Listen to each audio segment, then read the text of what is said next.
real estate challenges, property taxes, affordability. What is our government doing about this? Well, guess what? I have a special guest today who has his finger on the pulse. That was my thumb, finger on the pulse of what is happening on these real estate related topics. So stay tuned.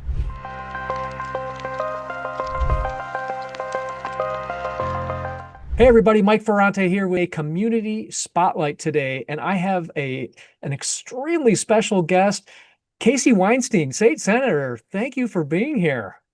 Thanks for having me, Mike. I'm excited to join you and talk a little bit about real estate and beyond today. Yeah, for sure. I'm sure we'll hit on beyond. Obviously, most of our listeners are real estate agents, buyers, sellers, but we'll talk real estate, but we'll do a little bit of the beyond. So, like I said, thanks for being here. Air Force veteran, it's Veterans Day. I think it's celebrated today, but it's technically tomorrow, or is it both?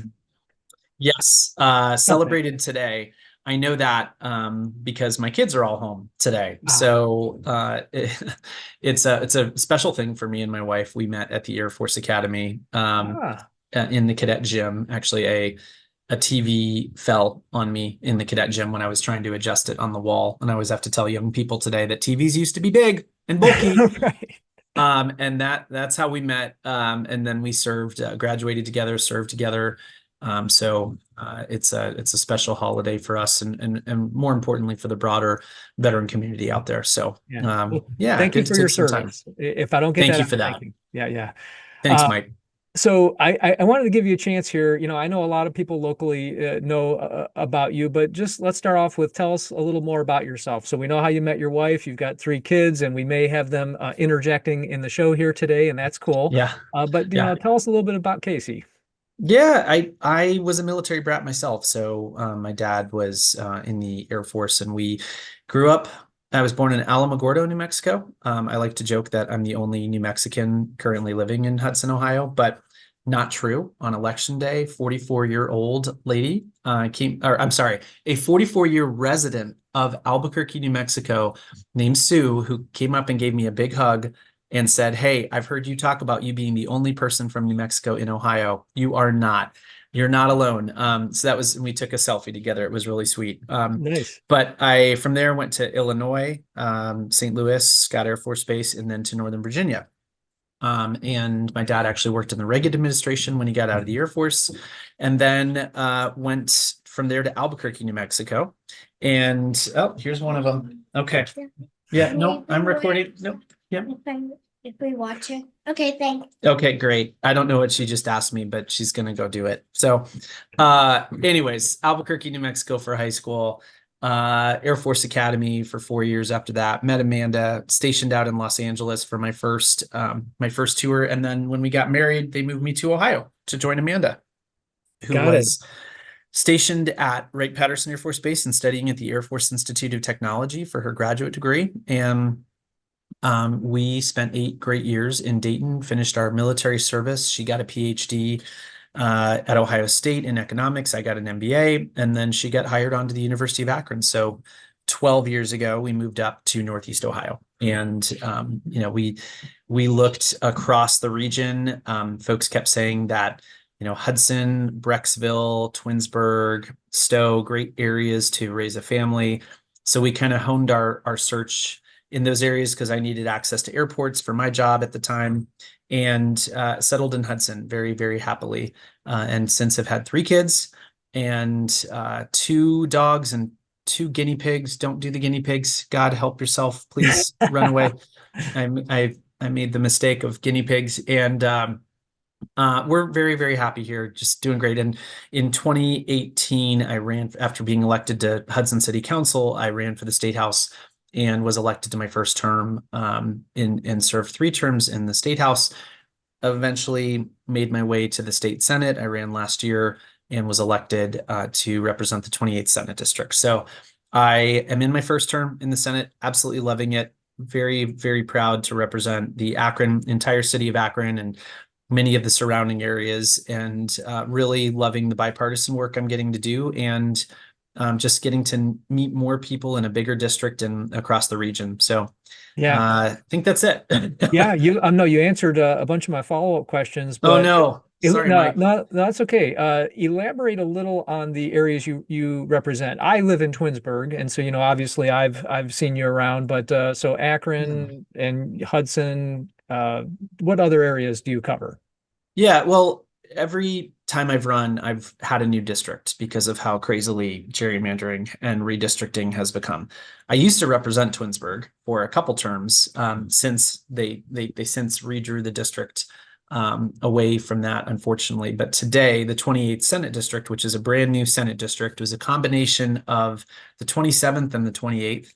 And it starts in Hudson. That's the northern boundary of it where I live. And then Stowe, Monroe Falls, Silver Lake, the whole city of Akron, a tiny slice of Cuyahoga Falls, Talmadge, New Franklin, Greene, Fairlawn, a couple other small areas. But that is the new 28th district. It was a combination of Vernon Sykes and Christina Rogner's districts. They kind of mashed together. Yeah, it's about 370,000 Ohioans in Got it. Summit County.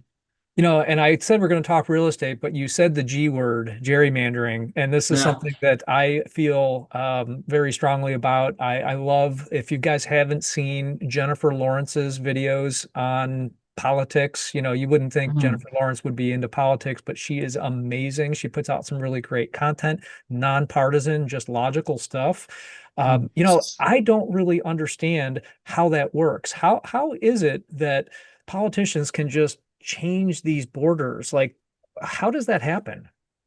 Yeah, it depends on the state, right? Some states create independent redistricting commissions. Some states have citizen-led redistricting. Some allow politicians to do it. And unfortunately, in Ohio, politicians who are in office get to draw the districts. And of course, that creates a situation where um, politicians get to pick their voters. And we will never get to truly fair representative districts while politicians have that power, right? Yeah, So we had a citizen-led issue that unfortunately didn't pass a couple years ago. The language was really twisted in it. And I mean, turned into the opposite of what it was, confused a lot of people. Ultimately, I believe, and I think most Ohioans believe, that an independent redistricting commission made up of citizens, not elected or not associated with politics particularly, right. should be able to do that. Because if you look at how Ohio votes, we should be about 8 Republicans, 7 Democrats in our congressional delegation. And instead, it's 12-3, and maybe in a good year for Democrats, they can get up to 5, 10-5, right? It's just not representative of how Ohioans vote. And as an elected, it makes you more worried for self-preservation about your primary and not your general election, not the median Ohio voter, but sort of the extremes on the sides. And that's not what most Ohioans, I believe, want us accountable to. They want us accountable to the median voter, and working together. So, maybe there will be another effort at some point to change our constitution and do this a better way. Yeah, it's not an easy question. When you think about it, even if you put it in the hands of the people, still someone has to pick how those lines are drawn, and it's going to have an effect. So it's a very complicated issue without an easy answer. I'm sure we both agree on that. Yeah, yeah. Maybe we AI it at some point. I don't know. Yeah, Just say, hey, hey, and just let our AI overlords right, just maybe not as I'm saying that, but I don't know. There's a better way than we're doing it today. for sure. Yeah. So yeah. Okay, well let's shift gears to real estate. One last question about Yeah. politics. What made you decide to get into politics? I mean, it's not for everybody, and I'm just wondering, like, what flipped that switch where you said, you know what, I'm going to do this. It's a really good question. Like even as a kid, I was involved in student government, Mm. and I was in leadership wherever I could essentially look for the opportunity. I always wanted to have that opportunity. I was student class vice president and on student council and things like that. And then at the Air Force Academy, had an opportunity to lead at the squadron, which is about 100 cadets, at the group, which is about 1,000 cadets, and at the wing, which is all 4,000 plus cadets. I got a Wow. chance to lead at all those levels and really, really enjoyed it, and kind of honed my, I guess, my leadership style there. And grew quite a bit over those 4 years. And then in the Air Force was given an opportunity as a 21-year-old second lieutenant to lead a flight. So that stayed with me, and I was just seeking opportunities to get involved. And when I got out of the military, I started volunteering for the Obama campaign at the time, and just became a super volunteer and very passionate about what President Obama stood for, and have kind of carried that forward, just looking for opportunities to serve. When I first moved to Hudson, I was asked to join the Leadership Hudson class. I did that. I got to know folks in the city. My project is the one that we ended up moving forward with as a class, solar panels on our community center, which are still there. And then a city council seat opened up, and I was just thinking, wow, I've enjoyed getting to know this community, getting to work with stakeholders, getting to improve it, getting to make people's lives better. And that's what it's about, is service and doing everything I can for my family, but for all the families I represent, so that every Ohioan I represent has an equal opportunity to live out their goals and dreams, and in safety and in health, reaching their maximum potential. So that's what it's all about. And let me interject here. Is it okay if I say your email address? Yeah, sure. So Casey@casey4ohio.com. And when I read that, I said, you know what? This sounds like a guy who treats the position like a servant position. And I think that we're on the same page there. That's how I run my team. That's how I, giving these shows back, all the education that I do, it's a giving position, not a taking position. And I think we're on the same page there, right? 100%. Yeah. Well, very cool. So if you want to get a hold of Senator Weinstein, it's Casey@casey4ohio.com. Now let's talk real estate. That's why we're okay. There you go.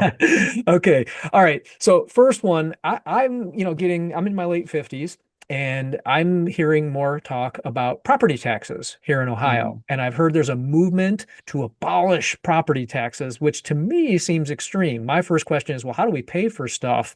But on the other hand, you think about people who are aging, our parents, my mom is still here locally, and, her house is paid off. And in a sense, you could argue that paying these property taxes for someone like her, even with the small discount she gets for her homestead exemption, it's almost like she's renting her house that she's worked so hard to pay off. So can you kind of catch us up? Like, what is going on with this movement? Where do you stand on property taxes? And what should Ohioans be thinking about when it comes to this topic? I know that's a big question, but take it in bite-sized pieces.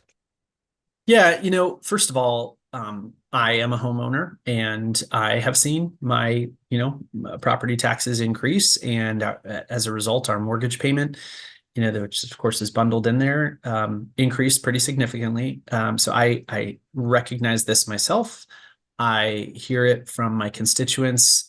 It's a problem. We absolutely have to address it. And property values have risen dramatically, especially in the past 10 to 15 years.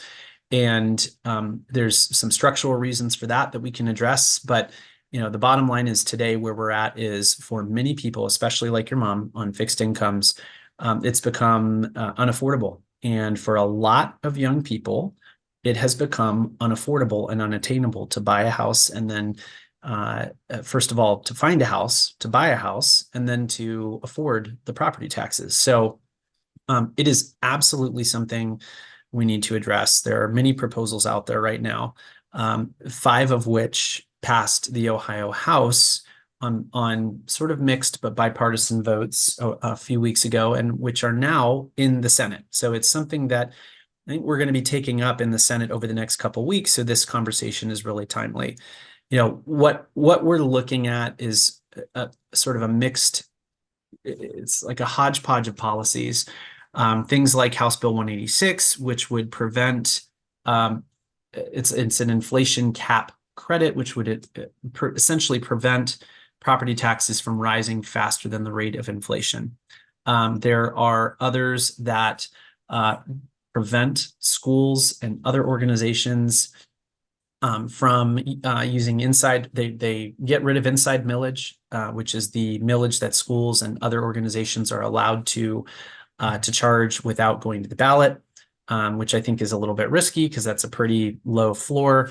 And other things like homestead exemptions, 70/70 bills that I worked on in the House last General Assembly, What is where that? a 77. 70/70 bill, which we had in the House last GA, General Assembly, is if you are over the age of 70 and your adjusted gross income is under 70, your property taxes are eliminated. So you do not pay property tax on that essentially.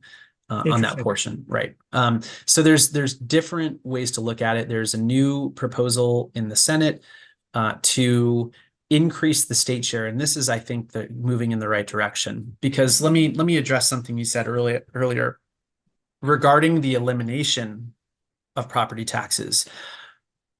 While I certainly understand Ohioans' frustration about inaction on this issue, and a desire to throw everything out, that would really leave schools, fire, police, firefighting, police, first responders, critical social safety net programs within our communities, and in Summit County, I can tell you for sure, completely unfunded, or almost completely unfunded, and really gut out the very core of our communities. And then it would kick it to the State House to take action. And I don't trust the leaders in the State House to do that the right way.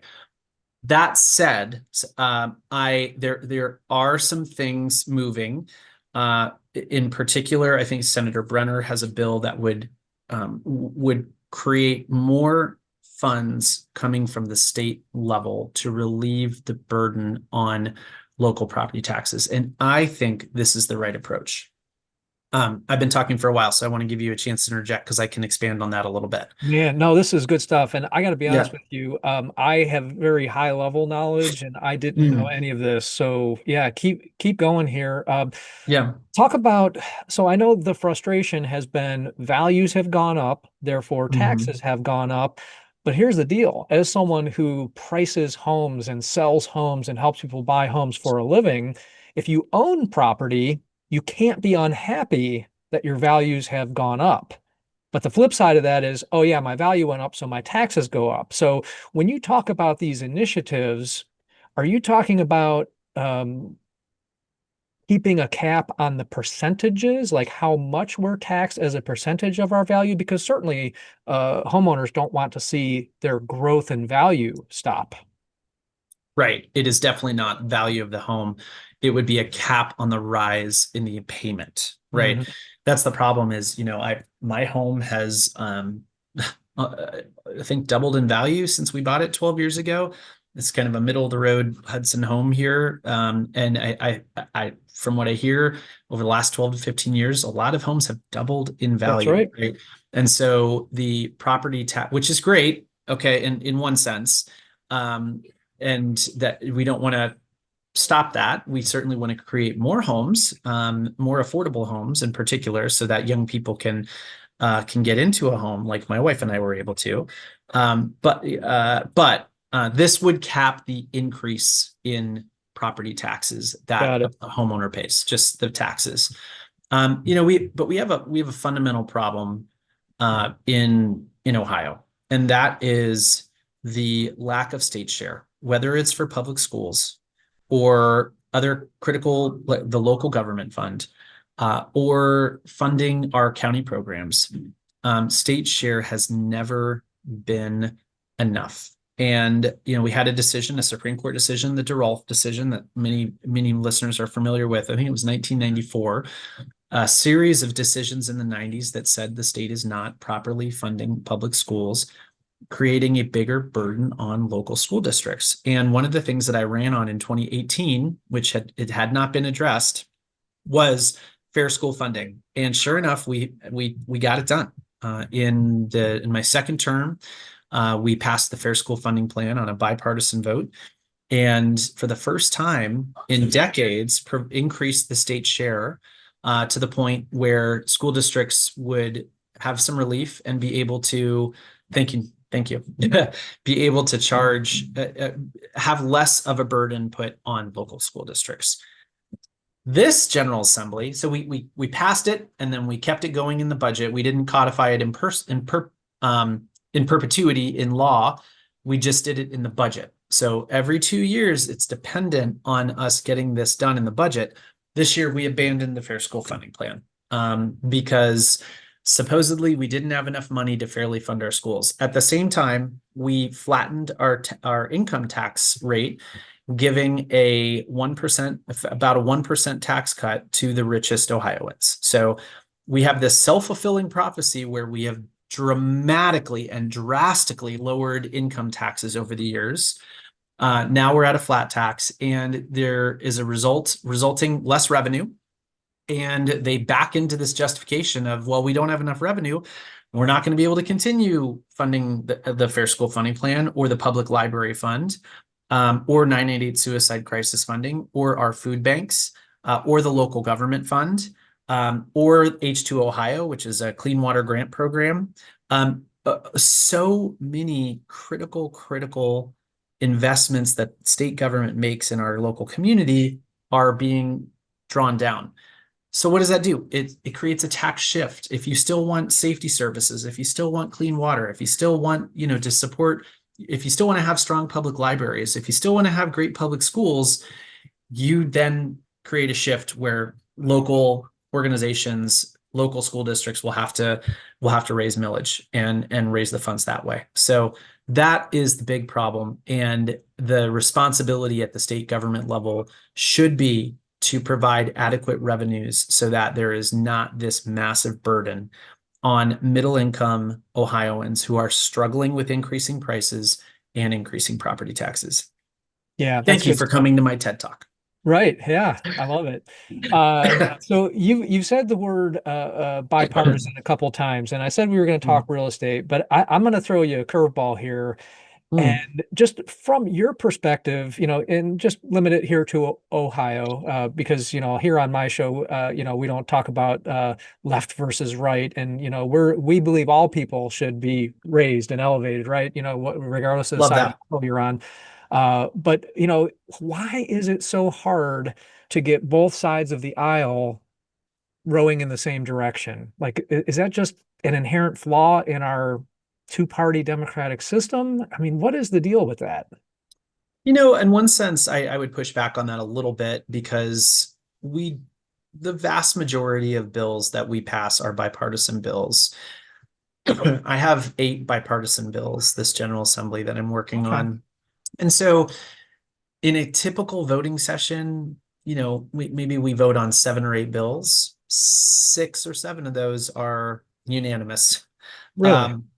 Yeah. And that's good. Then there will be, then there will be 1 or 2 most of the time that, or sometimes just 1, sometimes none, but that are really in the view of some of us, including me, bad policy. And so we push back on those things, but, I've still found a way and we still find ways to pass a lot of good bipartisan legislation. Now, that said, on a lot of the big issues, we have pretty broad disagreements. And in particular, on property taxes, Democrats have been trying to float ideas, and it's the weirdest thing. Our colleagues across the aisle have been really hesitant to embrace any of them over the years. I think because, maybe they like cutting income taxes and just, hey, let the counties do what they need to do and find their money the way they need to find it. We did our job. We're cutting taxes when again, I think the opposite should be true, that we should be maintaining taxes, especially on the wealthiest Ohioans, so that we are able to provide the funding to the local governments and alleviate that tax shift that's happening and the burden being placed on middle income Ohioans. So that's a tough one. I don't know why we haven't gotten there. I think we're going to get there by the end of the year. I'm a little concerned that it's going to create an additional burden on schools, who we like to hamstring with new requirements and new things to do and less money to do it. So that's the challenge, is trying to find that right balance to where we're adequately funding our critical services in schools, but providing the right tax relief to the people who need it most. Yeah, it makes sense. And thank you for sharing that, because I think a lot of Ohioans, a lot of Americans are living under this idea that the divisiveness right now in our state and our country is so huge Mm. that nothing is getting done. And I think that's thank you for correcting me. It sounds like stuff's getting done, just not everything. And we're always going to have differences of opinions. But all right, so let's shift back to real estate. We talked about rising values, and of course that ties into the affordability issue. You mentioned it in the opening. I talked about it. And it's not just affordability for buyers, but also for renters. Rents have skyrocketed. So, talk about that. Like, what can we do? What are you working on? What thoughts do you have about affordability, especially as it pertains here in Northeast Ohio? Yeah, I mean, I'll start with the fact that we're losing population in Ohio now. For many years, we have not been keeping up with population growth, which is why we're losing congressional seats. We used to be, we're down to 15 now. We used to be, I think, 20. But every cycle, it seems like we lose one, sometimes two, because we have not been proportionally keeping up with growth. But now we are actually losing people in Ohio. Every time we do a 2-year census, we're losing people in Ohio. We have to do things to keep our young people here in this state. So a critical part of that is creating affordable housing opportunities for them. So we need to build more. We need to look at potential first-time home buyer credits, right? Yeah, they've been infiltrated again. Sure. So look, we need to invest in higher education. We need to invest in public education, and we need to create pathways for people to be able to buy homes. I read a stat recently that the average age of a first-time home buyer was something like 40 now. 40. It's 40, yeah. Insane, right? Like my wife and I were able to buy our first home when we got assigned to Right Pat. I was 22. Our neighbors thought we were the kids of the homeowners, right. But we were able to buy a little ranch, for a couple $100,000, and we had options, right? And it's just right. It's run away from people, and it's just wrong. So we need to build more, and we need to create more options. And we are working on that, finding ways to incentivize more construction, and wherever I go, advocating within communities to build more, because we've got a structural lack of supply. So that's a big part of it. And then again, creating financial pathways for young people too. There's been some legislation to create home buyer credits, and things like that to essentially create these avenues into home ownership for young people. Yeah, we're on the same page there because I know we just recently met, but one of the things we're working on, and with someone who's a former politician that I'll have to make an introduction to, is affordable housing. We were just featured in Crane's Cleveland Business, Channel 3, Channel 5, concrete panelized homes that are significantly less to build. So new construction homes in some targeted areas like Maple Heights, Warrensville Heights, where we're getting 15-year tax abatements, and we're able to sell these homes in the 200s. So we'll have to talk more about that, because we're looking to spread this to Akron and parts of Summit County where the affordable homes are needed most. But going back to the credits and so forth, one of the arguments I've heard against that sort of incentive where the home buyer gets the credit is that, kind of like we experienced over the last few years, that increases demand and pumps up prices even more. So what would you say to someone who says, yeah, credits sound nice in theory, but won't that just make the problem of affordability worse as it pumps up the prices? Yeah, I that's why you can't do something in a vacuum, right? It can't just be, okay, well, we're going to create more pathways and create more buyers and not fix the supply. That you have to work on both sides of the equation. Yeah. And it has to be a comprehensive thing. And I think, in defense of the legislature, I think that has been what's held us up is that we've been looking for a holistic solution. We haven't really found one, but the House did agree on 5 different bills, which would address, a broader range of the problem, right? If you're not fixing the supply problem, you are not finding a way out of this, right? So right. You got to attack it from multiple fronts. For sure. And we just have to create ways to free up, remove red tape where it makes sense, and empower our communities to build more. Right. Yeah. That's what I'm hearing. That's what, it's both from, interestingly, it's not just first-time home buyers. I'm also hearing a lot from seniors or empty nesters who want to downsize and are looking for empty nester housing and aren't finding a Interesting. lot of options for that either. And of course, when you have an empty nester willing to move out of a home and into a smaller home, you open up a home, right? And you Right. create more supply of That's those the key. younger family homes, and you create more mobility within our home stock too. So there's that also. It's a wide range of housing stock that we need. So anyways, that's the thing is we cannot just go at this from one direction. We Right. have to look at it comprehensively. Yeah. So speaking of the empty nesters, so it would be great if our new construction concrete homes were ranches, right? And guess what? They are. So again, we have to talk more about that. There you go. Yeah. So go back to the multiple angles idea. One thing that my real estate coach and I have talked about, and I haven't heard anyone talk about this, so you can take this and run with it if you think it's a great idea. What about incentivizing the sellers of that entry level or moderate level home? Because what we're hearing on our side is that you have a lot of people sitting in these homes that are valued from, say, 150 to 500, and they don't want to move because one, they have a killer mortgage interest rate in the 2s and the 3s and the 4s, but they're also saying, yeah, but if I sold, where would I go? And like you said, when you create a new home seller, you're adding to the inventory. So I wonder if there isn't a way that we could incentivize the people who are sitting on those entry level to mid-level homes.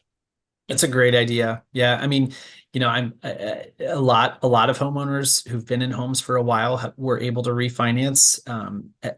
Some of my friends, that the rates they were able to lock in are great. And the memes are pretty funny around this too. Like those homeowners who locked in a 2.75% mortgage, and it's like they're sipping their tea and just so happy and sitting Right. on that mortgage forever, right? Yeah. Like it's both great for them. And let me just ask and put you on the spot, or let me put this ask out there to you and anyone, any of the great real estate agents who are listening, because you know this issue so well. If there is model legislation, and what I mean by that is you look at another state and you see, whoa, they're tackling this the right way. Maybe Ohio should consider this, or something that, okay, there's a subsidized rate that maybe we could offer, that the state could offer people who have been in mortgages for a long time, have a great rate, want to move, but are worried about then, paying 2-3% more on their mortgage. Send them my way, and we will dig in and work on that. I think it's a great idea. And best way, Casey at casey4ohio.com. So that's my personal email, which is fine to share, but the office is Weinstein at ohiosenate.gov, G-O-V. So WEINSTEIN at ohiosenate.gov. You can also direct message me through my Facebook or Instagram, which is at Senator Weinstein. So Facebook, Senator Casey Weinstein, or on Instagram. Me and my team answer all direct messages there. Even the trolls, we will provide a potentially snarky response to the trolls too. Love that. But I don't anticipate that they're listening to this podcast. So probably not. And if they were, they dropped off 20 minutes ago. I know. They're like, oh, all right. Well, this is way too actual serious. policy and stuff like that. Anyways, reach out, please. And if you ever want to come down to the State House to testify for a bill or against a bill, or just meet your legislators or meet me, or who attend a session, use us. We will help facilitate all of that for you. I have a great team. And I know you're big on community outreach, getting the opinion of the people. You do town halls and other sorts of meetings. What's the best way for us to become aware of those? Same thing, just follow you? Yeah, so we put everything out on my Facebook page. I do have a mailing list, an email list that you can sign up for on my State House website. If you just Google Casey Weinstein State Senate, like our official website will come up, and you can get on our list that way. You can go to casey4ohio.com and sign up for our email list there. Or again, very active on Facebook. I'm a little punchy on Facebook too from time to time, just fair warning. I never hold back on what I'm feeling about a particular issue. I try to be funny and be a real human on there. But you absolutely, we always share our town halls. I've got one coming up in Fairlawn. I'm trying to get to every city in the district every year. So this will be our 9th town hall. And yeah, Fairlawn, it's out there on the events tab of my Facebook page, is next. And then we'll be coming to Stowe after that, and then back up to Hudson. We just did one in Akron a couple weeks ago. So and Talmadge also. We've been all over the place. But yeah, you can reach us, and the best way to do that is probably my Facebook page, just to kind of follow what's going on. And I know LinkedIn is an option too, because that's how I connected with you. So yeah, I actually answer direct messages on LinkedIn too. And I'm so glad you did, Mike. Yeah. Yeah. Well, and I'll say that, you're between you and your people, it is refreshing to actually get a response. So, thank you for that. Of course. Yeah. So one more thing. So we're talking about affordability, the construction aspect. I'm so glad you mentioned that, because our affordability crisis literally starts at the 100,000 range. We're still selling homes here in Cleveland and Akron in the 80s, 90s, low hundreds. There is no real way to create new inventory in that price range. Construction costs are just too high. And that's one of the reasons why I think affordability has been such a hard issue to tackle here. So that's a work in process. Approach it from all angles, just like you said. Any final thoughts on that? Because I also want to ask you about rental affordability. Yeah, I mean, we have an advantage in our region in that we do have a great array of affordable housing stock. Some of those homes need a lot of work. I know there's investors who come in and kind of flip those things, but they're still creating, in my district in Akron, there are very affordable homes and a lot of great groups that are working to rehab homes. I've toured many of them, and get homes back on the market, or look at vacant lots, or and build on existing vacant lots, which there's a lot of tax incentives in place to do, and grants and programs to do that affordably. So we have an advantage there. Just need to keep encouraging investment and keep giving people reasons to move into Akron, like the great investments they're making in the urban core there, and in safety and all the things that we know people want in their city. So we have an advantage in that we have nationally affordable housing in a large part of our region. That's right. So it's part of the equation to fixing this. Yeah. So let's change gears. Rental affordability. What's the answer there? Yeah, I mean, it continues to be supply, right? There's an aversion, I think, in a lot of communities to apartments, to condos, to some of the types of housing stock that we need. And like, that's a community by community decision. That's kind of not something I normally intervene in, because folks elect their local leaders to do those things. But it does come down to, we need more diversity of housing options for people. In some cases, for young people or younger families, or for a variety of reasons, affordability, an apartment may be the right way to go.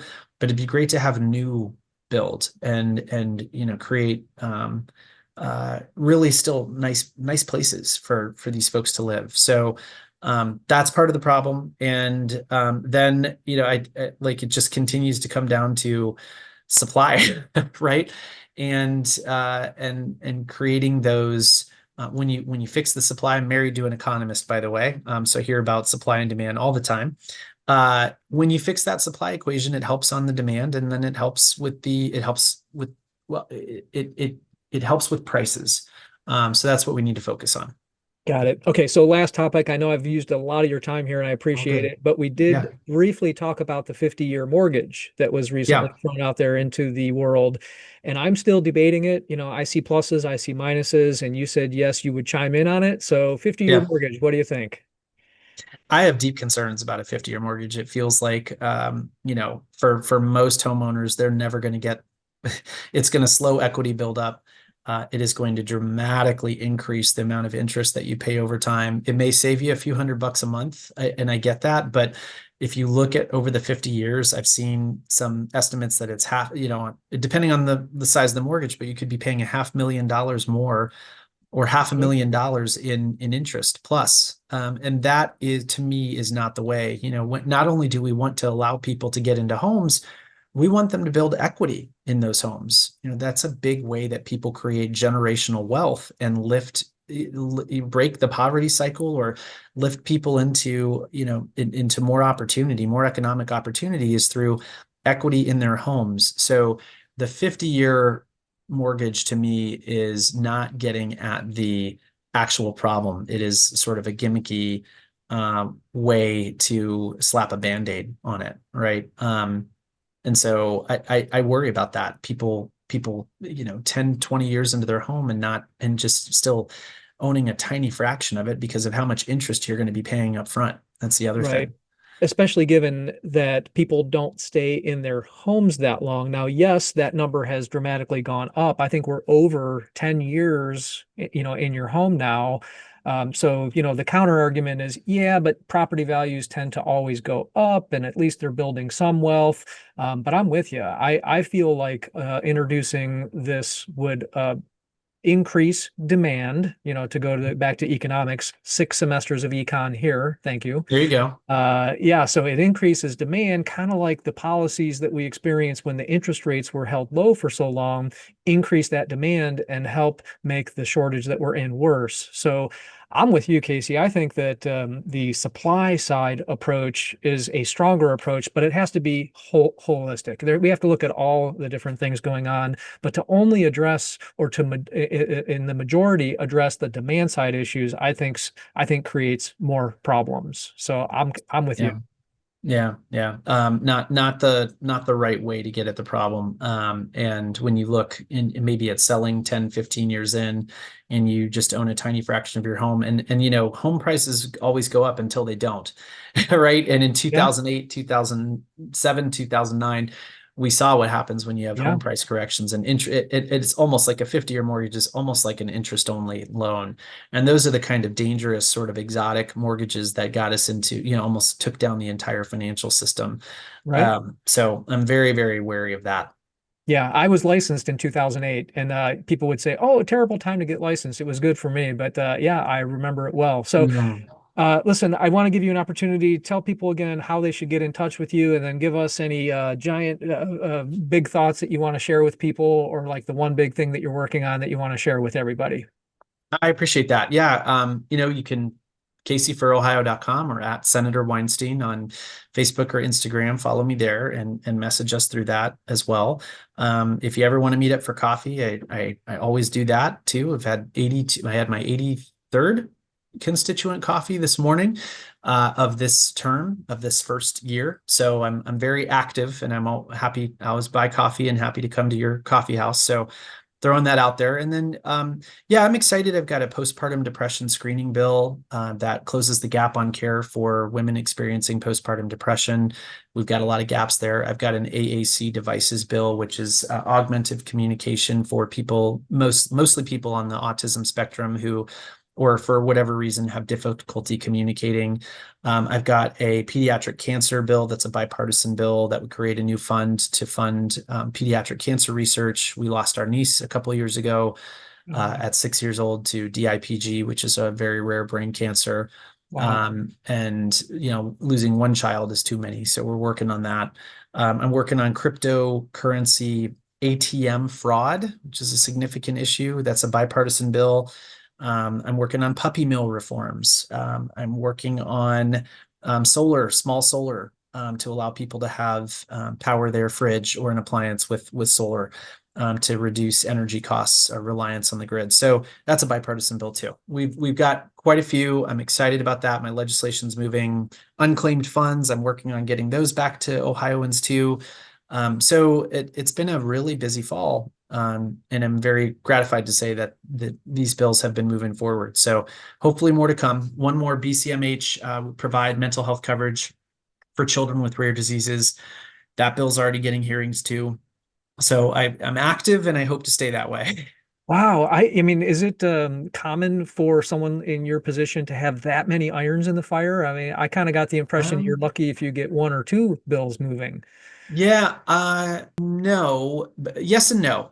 We kind of all pick our lanes, but for me, I cast a pretty wide net, and a lot of these come from constituent coffees or comments on my Facebook page about bill ideas. I'm a get to yes person. I'm like, let's go, let's do it, and let's throw it out there, build the best policy, draft the best policy that we can, get as many stakeholders involved, and push and be relentless. And been able to get quite a few things done that way. So Amazing. yeah, cast a wide net, and I'll keep doing it. Excellent. Well, thank you for all you do. Thank you for being here. And again, I'm looking forward to my coffee with you where we can talk more real estate. Yeah, that sounds great, Mike. Anytime, man. Heartwood, if you come to Hudson, it's going to be at Heartwood, which is my place, and I'll put a little plug in there for our little local coffee shop there. But anytime. Fair enough. Thanks for being here, everybody. Any questions, of course, you can hit me up. It's mike@21mike.com or drop me a message here. And of course, if you're watching this on YouTube, as I always say, smash that subscribe button. Okay, thanks, everybody.